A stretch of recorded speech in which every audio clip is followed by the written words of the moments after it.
আল্লাহর ঘর মসজিদে কিংবা কোরআনের ওয়াজ মাহফিলে কি বড় লোকদের জন্য আলাদা জায়গা রাখাকে আল কোরআন সমর্থন করে?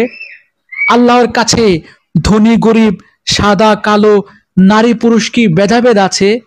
ইসলামী সমাজে সম্মানের মাপকাঠি কি ধন সম্পদ, প্রভাব প্রতিপত্তি, নাকি ফরহেজগারিত্ব? গরিবদের বাদ দিয়ে শুধুমাত্র ধনীদের দিয়ে, প্রভাবশালীদের দিয়ে ইসলামী জলসার আয়োজন করা কি আল কোরআন সমর্থন করে? এমন গুরুত্বপূর্ণ প্রশ্নগুলো সামনে রেখেই আজকের তাফসির এগিয়ে যাবে। ধৈর্য ধরে সম্পূর্ণ ভিডিওটি দেখুন। আপনি যদি চান কোরআনের আলো, কোরআনের সৌন্দর্য সবার কাছে ছড়িয়ে যাক, তবে ভিডিওতে লাইক দিবেন, কমেন্ট করবেন এবং চ্যানেলটি সাবস্ক্রাইব করে পাশে থাকবেন। স্বাগতম মহাগ্রন্থ আল কোরআনের ধারাবাহিক তাফসিরে।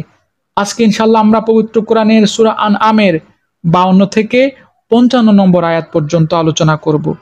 এই আয়াতগুলোতে মহান আল্লাহ রাব্বুল আলামিন বলেন, যারা সকাল সন্ধ্যায় তাদের মালিককে ডাকে, তার ওই সন্তুষ্টি কামনা করে, তাদের তুমি কখনো তোমার কাছ থেকে সরিয়ে দিও না, কারণ তাদের কাজকর্মের জবাবদিহিতার দায়িত্ব যেমন তোমার উপর কিছুই নেই, তেমনি তোমার কাজকর্মের হিসাব নিকাশের ব্যাপারেও কোনো রকম দায়িত্ব তাদের উপর নেই। তারপরেও যদি তুমি তোমার কাছ থেকে তাদের দূরে সরিয়ে দাও, তাহলে তুমি বাড়াবাড়ি করা লোকদের দলে সামিল হয়ে যাবে। আর আমি এভাবেই তাদের একদল দ্বারা অন্য দলের পরীক্ষা নিয়েছি, যেন তারা একদল একথা বলতে পারে যে এরাই কি হচ্ছে আমাদের মাঝে সে দলের লোক যাদের ওপর আল্লাহ তাআলা তার অনুগ্রহ করেছেন। আল্লাহ তাআলা কি তার কৃতজ্ঞ বান্দাদের ভালো করে জানেন না?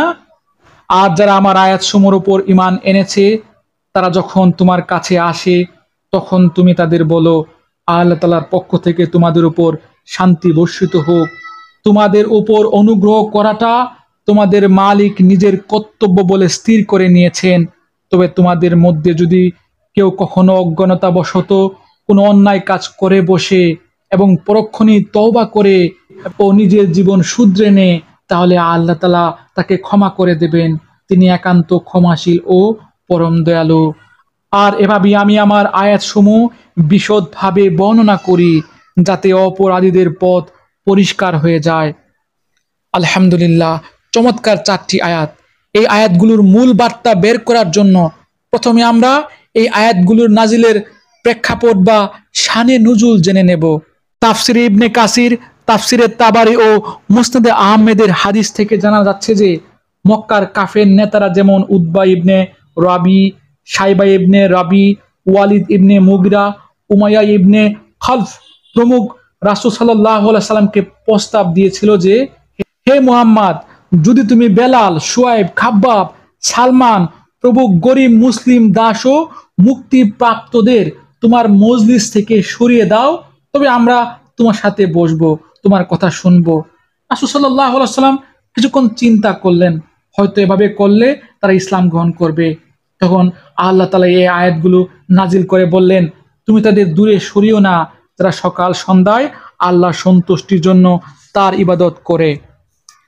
প্রিয় ভাইয়েরা, আল্লাহ রাব্বুল আলামিন আমাদের আলোচ্য আয়াতগুলোতে সুস্পষ্টভাবে ঘোষণা করেছেন, ইসলামী দৃষ্টিতে মানুষের মর্যাদা নির্ধারিত হয় ধন সম্পদ, রং, গোত্র, বর্ণ, সামাজিক পদ পদবি দ্বারা নয়, বরং আল্লাহর কাছে মর্যাদা নির্ধারিত হয় তাকওয়া ও ঈমান দ্বারা। শানে নজুল থেকে আমরা দেখতে পাচ্ছি, মক্কার ধনী কাফেররা চেয়েছিল গরিব সাহাবীদের যেমন বিলাল, খাব্বাব, সালমান, শুয়াইব রাসূল সাল্লাল্লাহু আলাইহি সাল্লামের মজলিস থেকে দূরে সরিয়ে দেয়া হোক, কিন্তু আল্লাহ তাআলা কঠোরভাবে রাসূল সাল্লাল্লাহু আলাইহি সাল্লামকে এই কাজ করতে বারণ করেছেন।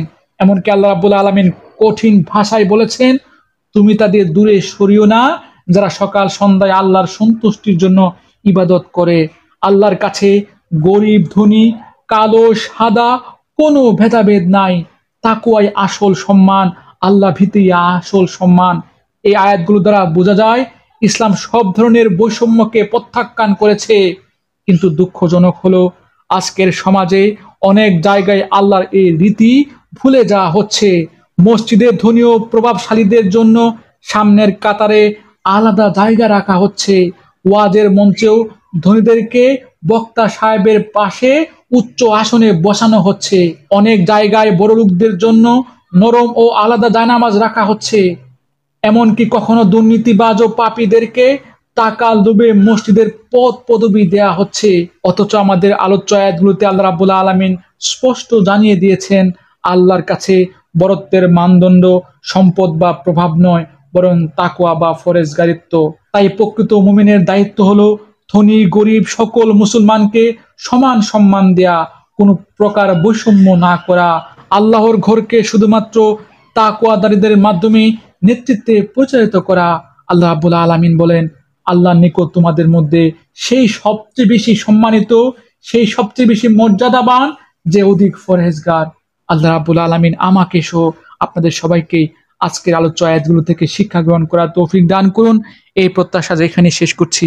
ধন্যবাদ।